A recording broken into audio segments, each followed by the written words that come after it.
Alors je vends les produits Tracker depuis, je pense que ça existe depuis 2003, donc où j'ai commencé, on va dire, mes armes chez Peugeot, donc dans la marque Peugeot. Après j'ai fait Mercedes pendant plus de 7 ans, et j'ai fait, on va dire, 5 ans aujourd'hui chez BMW. Donc depuis 14 ans, on va dire que je vends des trackers.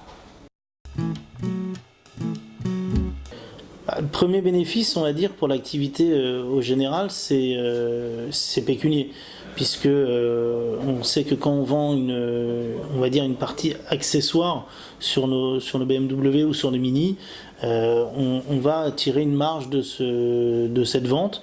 Puis aujourd'hui, c'est vrai que la marge est plutôt conséquente sur les ventes de trackers, en tout cas intéressante et pas à mettre de côté pour une concession.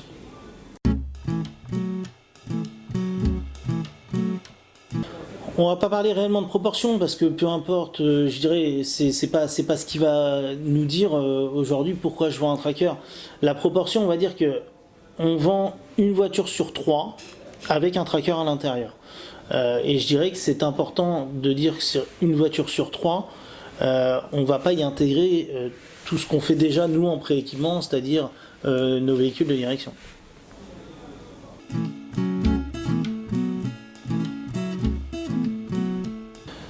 Comment ils sont perçus? Je pense qu'ils sont perçus de la manière dont on leur présente.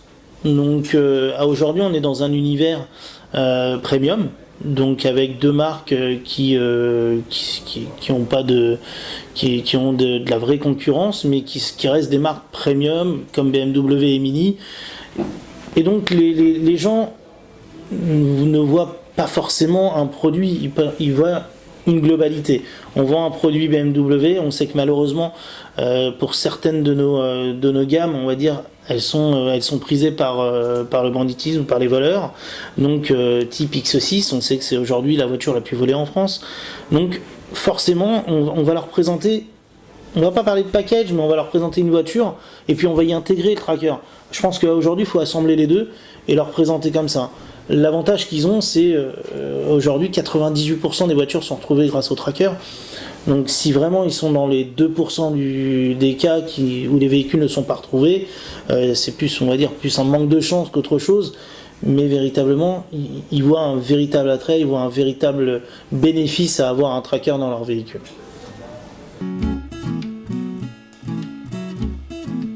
Des anecdotes, malheureusement, j'en ai beaucoup, mais j'en ai une qui me vient à l'esprit parce qu'elle m'est arrivée à moi directement à la concession à l'époque de BMW Noisy-le-Sec, pardon, où j'ai un moment donc vu une voiture passer qui était un véhicule de direction. On voit cette voiture partir, je me dis tiens, c'est bizarre, c'est peut-être un vendeur qui est parti pour faire un essai. Donc j'appelle le vendeur qui ressemblait à la personne qui était dans la voiture parce qu'elle est vraiment passée furtivement devant moi. Et puis j'appelle le vendeur, il me dit non, pas du tout, je suis pas parti avec la voiture, je suis de l'autre côté, du côté Mini. Je dis c'est bizarre. J'ai appelé Tracker, j'ai fait ma déclaration de vol parce que pour moi la voiture était volée. Et effectivement la voiture avait été volée, elle a été retrouvée 4 ou 5 heures après à une ville à Pavillon-sous-Bois juste à côté de la concession. Et effectivement, donc la voiture avait été volée, Daniel est parti la récupérer. Daniel, c'est la personne qui à l'époque allait récupérer les véhicules, il l'avait retrouvé en moins de 4 heures.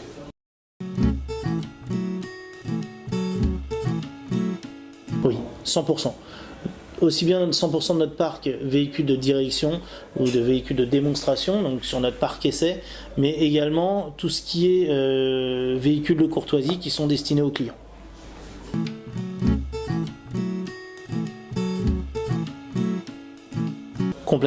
Complètement, c'est un produit fidélisant. La première raison, c'est que si toutefois ils se font pas voler leur véhicule, c'est vrai qu'on se dit bah tiens, j'ai mis un tracker pour rien. Non, faut pas le voir comme ça parce que aujourd'hui il y a plein de fonctionnalités sur les trackers.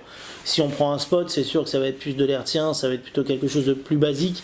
Mais dès qu'on rentre un petit peu dans la technologie, nous on peut en parler aujourd'hui chez BMW ou Mini, mais on a cette technologie qui cesse d'augmenter. Et puis aujourd'hui on prend un iLink, on peut suivre sa voiture en temps réel, on peut mettre des alertes, savoir si elle dépasse une zone ou une autre. Donc forcément, ça c'est des produits qui sont attractifs et fidélisés par rapport à ça, il n'y a rien de compliqué. C'est de vendre un produit Aujourd'hui, on paye une assurance. S'il nous arrive rien, finalement, on a payé une assurance pour rien. Non, on peut pas réagir comme ça. On ne sait pas ce qui peut arriver. Donc oui, on met un tracker. C'est plus de se dire, je sécurise. C'est tout. Politique commerciale, elle est simple. Elle est, je dirais, depuis des années, ou en tout cas depuis que je vends des trackers, qu'est-ce qui m'a fait aimer aussi vendre des trackers? C'est le gain que ça peut ramener en tant que vendeur. En tant que chef des ventes, forcément, il y a un bénéfice à vendre des trackers. De la marge que gagne la concession, on en prend un bout et on va le donner au commercial. Au commercial, il va faire un tracker spot, il va avoir un forfait, un tracker in-link, un autre forfait, un tracker in-twin, un gros forfait. Donc forcément, si vous vendez 12 voitures par mois, vous en faites 5. C'est comme si c'était une commission complémentaire à vos voitures vendues. Donc oui, il y a un vrai bénéfice. Et aujourd'hui, la politique commerciale, je dirais que l'animation, elle se fait au quotidien, elle se fait avec les gens de chez Tracker, avec Karen Legac, avec Quentin Delomel. Donc c'est des gens qui aujourd'hui sont là en secours, pas en secours, mais quand on a besoin d'eux, ils savent faire des propositions. Si on doit faire par exemple un gros parc automobile, on va pouvoir leur demander de venir pour un rapport des ventes. Donc c'est des personnes très présentes, et je pense que le fait qu'ils soient aussi présents, souvent là dans les concessions pour dire ne serait-ce qu'un petit bonjour, mais de dynamiser la vente, ça se fait par ce réseau-là, par le fait que les vendeurs aujourd'hui connaissent le produit et connaissent le bienfait de ce produit.